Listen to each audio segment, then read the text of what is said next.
¿Qué tenía? Ah, bueno, no, mejor.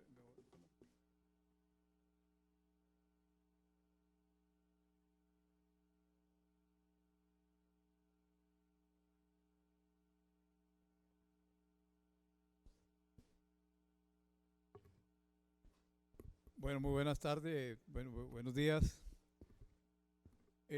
Muchas gracias a los organizadores del evento por invitarnos y a ustedes pues por el interés en estos tópicos. Nos han formulado la invitación para que hablemos de la situación actual de las renovables en la matriz energética y en general pues en la expansión del sistema. Voy a hacer una presentación muy descriptiva. Nos pareció pues que podíamos compartir con ustedes algunas cifras que nosotros tenemos en la UVME que objetivamente dan algunas señales de la situación actual y hacia dónde vamos. Salvo entonces las primeras imágenes donde voy a compartir con ustedes los resultados del plan de expansión que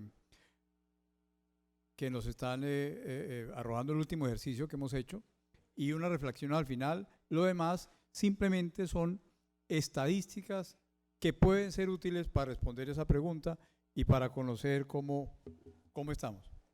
Entonces la presentación inicia pues rápidamente con una presentación de nuestra matriz de energía. Luego presentamos los resultados de dos ejercicios de planeamiento que nosotros hacemos que pueden ser útiles. El planeamiento de la generación y la transmisión y de algo que no se ha hablado en este foro y son las zonas no interconectadas.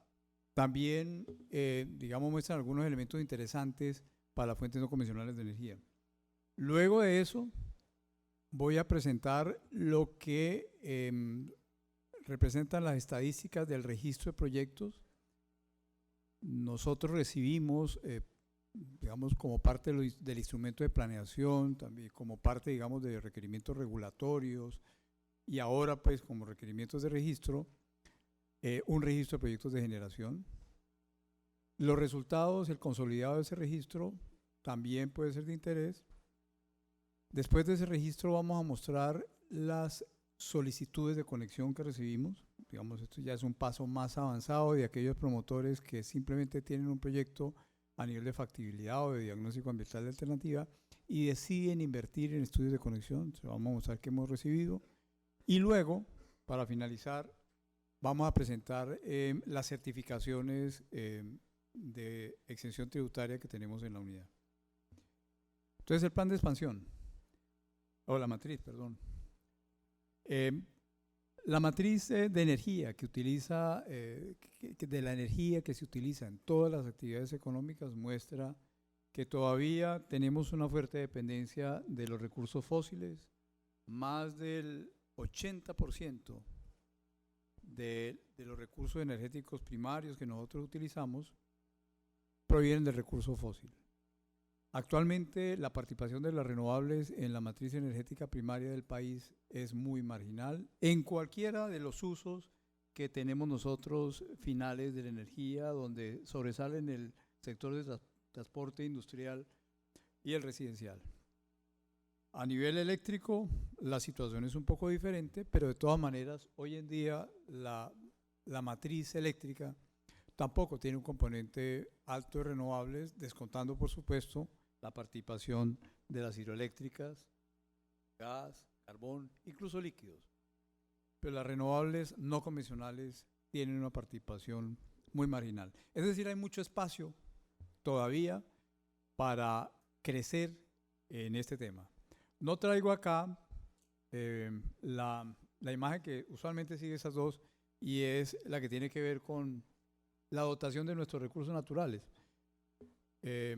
Pero ustedes sabrán, a pesar de que no estén algunos de ustedes en el sector, que tenemos una dotación de recursos muy, muy generosa casi en todas las fuentes: solar, eólica, hidroeléctrica y biomasa. En la página nuestra o en la del IDEAM pueden ustedes encontrar muy buena información sobre el potencial de recursos nuestros.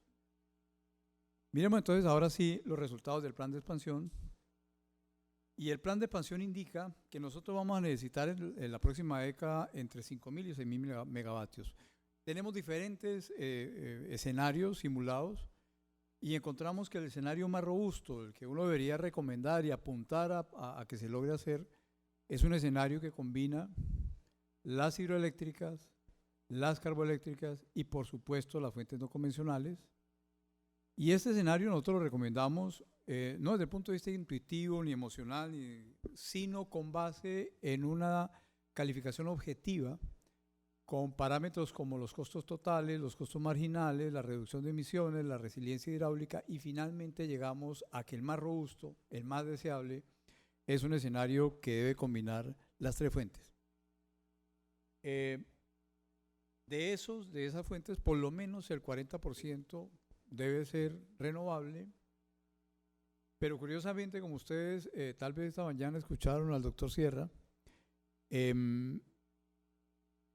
las renovables que estamos viendo nosotros hace 6 meses no son las que se están viendo ahora.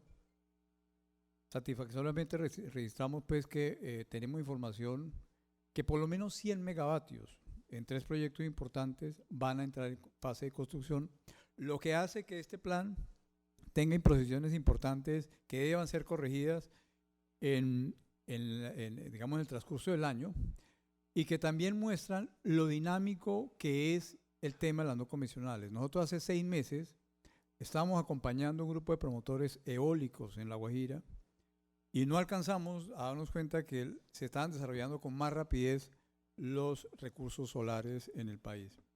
Este plan entonces seguramente ya no tendrá, digamos, una componente tan fuerte en desarrollos solares, en desarrollo eólico en el corto plazo. Muy probablemente van a ser solares, pero de todas maneras esperamos que las fuentes renovables no convencionales excedan en mucho este 38% que nosotros registramos en el escenario base, que no incluye las plantas menores como las PSH.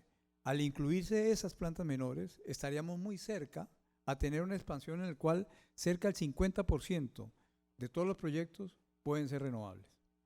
Lo que quiere decir que al final de la década del escenario de proyección es probable que tengamos más o menos un 16% de participación de las renovables en la matriz eléctrica nuestra.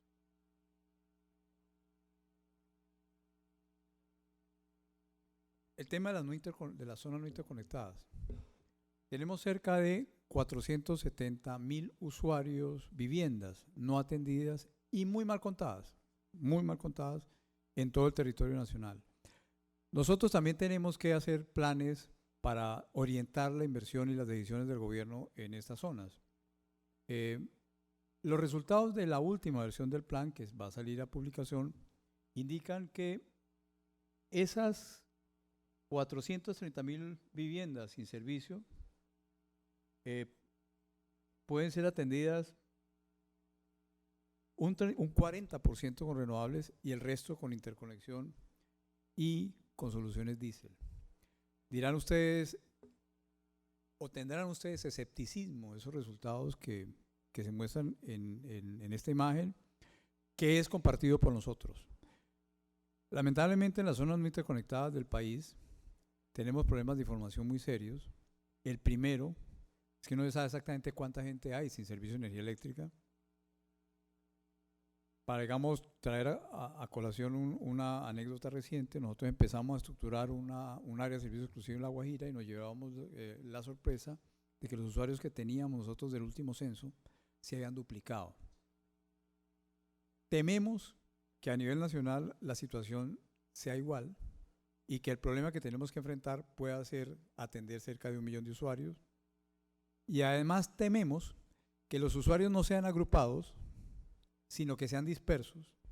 Y eso no lo podemos evidenciar porque no tenemos georreferenciación de usuarios, y estos ejercicios se hacen con una simplificación de que todos los usuarios están alrededor de un centro poblado, lo cual conduce a que la solución óptima sea extender la red o una solución diésel. Todo eso para decirles que lo más probable es que en las zonas no interconectadas no tengamos los 500,000 usuarios, sino cerca de 1 millón, y que la gran mayoría de esos usuarios deban ser atendidos con soluciones locales y con fuentes de energía renovables. En este caso, el gobierno nacional está promoviendo 2 áreas, una en La Guajira, Alta Guajira, 6 municipios del Alta Guajira, el norte del Chocó y una zona de Urabá, que no han podido salir al público porque todavía estamos haciendo simulaciones financieras que aseguren el cierre y que esperamos cuando salgan sean de interés de algunos inversionistas como ustedes. El registro de proyectos. El registro es un instrumento de planeación, como dije antes, y es, digamos, una base de datos que tiene diferentes propósitos. El primero, originalmente, fue que diera información para hacer nuestro planeamiento. A través de los años, digamos, es utilizado por el regulador también para establecer el cumplimiento de requisitos para participar en subastas de cargo por confiabilidad. Y recientemente a esta función del registro se le ha agregado la de servir de base, pues, para tener la información para emitir nuestros certificados de exención tributaria. Nos pareció interesante también traer y compartir con ustedes la información del registro. ¿Qué estamos viendo? Y en esta imagen, la que sigue, trajimos una comparación de los proyectos registrados en el 2015 y la composición de proyectos del 2016. La capacidad no varía mucho, pero es en razón a que pierden vigencia los registros. La composición sí muestra, digamos, elementos interesantes.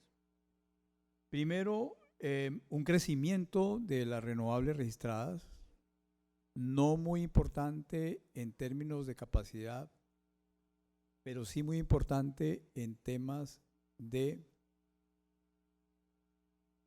valor promedio, de la capacidad promedio de los proyectos registrados. Se puede ver objetivamente que la capacidad disminuye de un promedio de 46 megavatios a 27 megavatios, lo cual, digamos, le da unos indicios de que nos estamos enfrentando a iniciativas de proyectos más pequeños. Y también se puede ver cómo algunas tecnologías han dado un salto importante en el último año. Nosotros teníamos 6 proyectos registrados en el año 2015 contra 116 proyectos fotovoltaicos registrados en un solo año. Digamos, la cantidad de proyectos que se han registrado con esta energía primaria es impresionante, y esto también coincide con algo que vamos a ver más adelante, que tiene que ver con las solicitudes de conexión.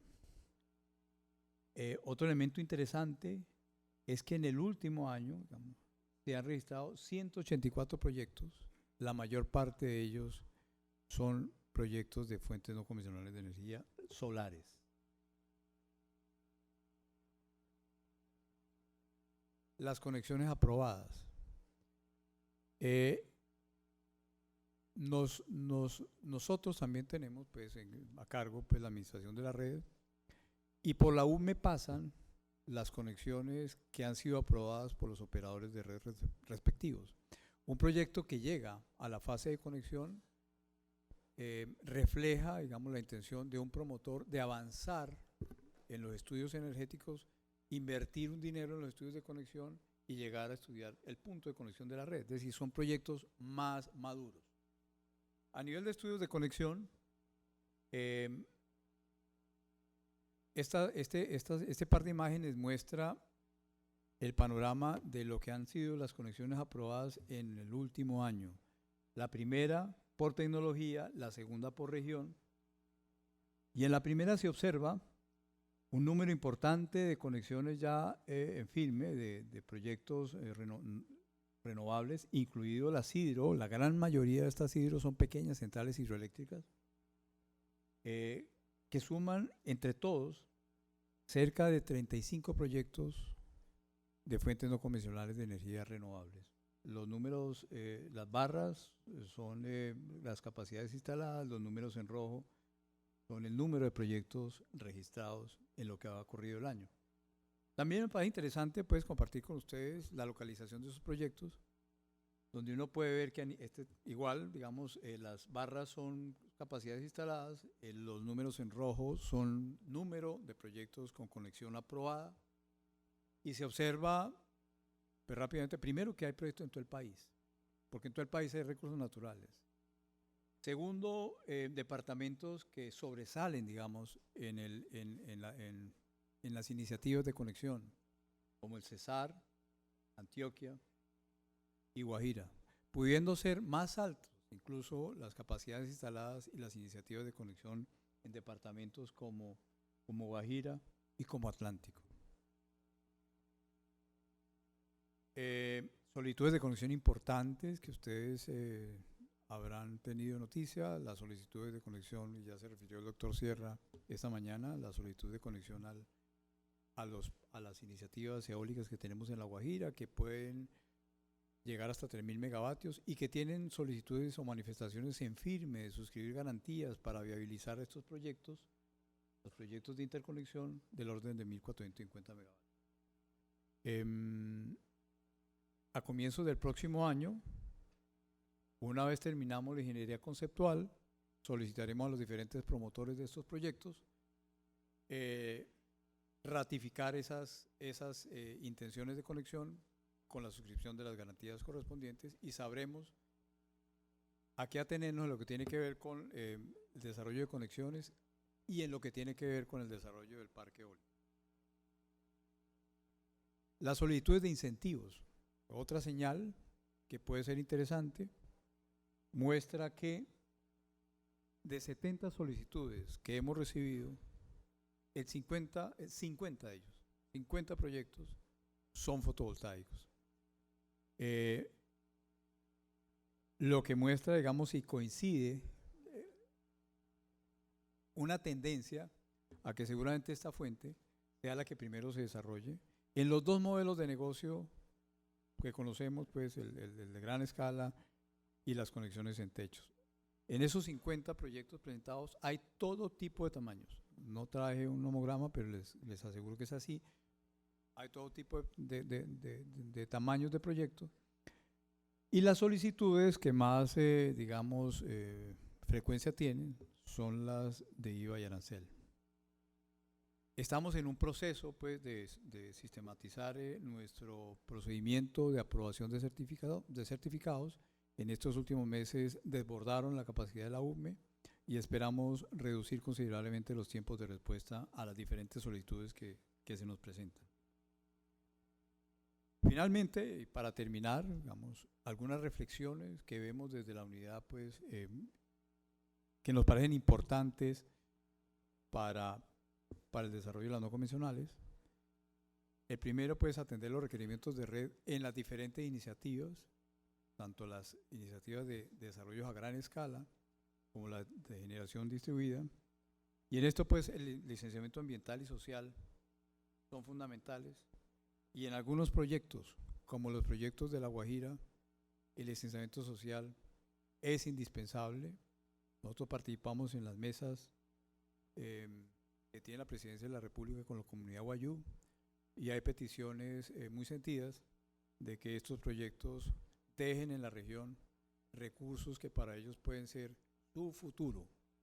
Es decir, y eso muy probablemente pueda materializarse en proyectos de ley que generen alguna contribución para atender los problemas sociales y para viabilizar la ejecución de esos proyectos. Vemos también importante integrar las renovables con otros sectores de la economía a nivel horizontal. Temas como los almacenamientos o el manejo de las variabilidades o el manejo de la distribución horaria de la energía se pueden atender mejor si se desarrolla el sector eléctrico con otros sectores como el de transporte y el de agricultura. Tenemos información de que las formas de almacenamiento de energía más económicas no son con baterías, pueden ser con calor, pueden ser, digamos, complementando la generación de las eólicas con algunos usos como el transporte. Y además es importante que haya también integración vertical en el desarrollo de las iniciativas que hay a nivel estatal entre diversos órdenes de las instituciones estatales. También consideramos que hay que hacer un mejor, avanzar en el conocimiento de los recursos que hay, tener redes de medición mucho más desarrolladas que permitan en tiempo real acceder a los datos que necesitan, pues, para predecir el comportamiento de las nuevas tecnologías. Avanzamos en esa dirección con el IDEAM y con XM, tendiente a consolidar una red de medición que pueda permitirnos leer en tiempo real esos parámetros y que se complemente con modelos de predicción que atiendan el problema de la variabilidad que tienen estos recursos. Esos son temas que venimos hablando desde hace algún tiempo. El desarrollo pues, de la generación distribuida y la contratación a largo plazo son temas que pues, han sido presentados aquí. La gestión de intermitencia del recurso también la hemos trabajado nosotros. Desde el año pasado hemos venido haciendo estudios tendientes a recomendar las características técnicas más deseables, específicamente para los parques eólicos, con el objeto de que esas características sean consideradas por el regulador a fin de contar con esos elementos en el largo plazo. El desarrollo de sistemas de almacenamiento es algo que tenemos que seguir estudiando, lo estamos estudiando actualmente, en el caso particular para el caso de Barranquilla, pero para atender básicamente problemas de contingencias. No hemos enfrentado todavía un estudio de almacenamiento tendiente a manejar la variabilidad del recurso natural renovable intermitente. Y finalmente, pues la valoración de la confiabilidad es algo que nosotros también consideramos indispensable pues, para viabilizar esto. Finalmente, y para cerrar, pues esto ya empezó. A pesar de que nosotros no tenemos ningún instrumento para hacer seguimiento de la construcción de los proyectos, sabemos de buena fuente que la energía solar ya empezó y confiamos que decisiones de inversión en otras tecnologías como la biomasa y la eólica no demoren mucho tiempo y que superemos con creces lo que nosotros vemos desde el escritorio en el largo plazo. Muchas gracias.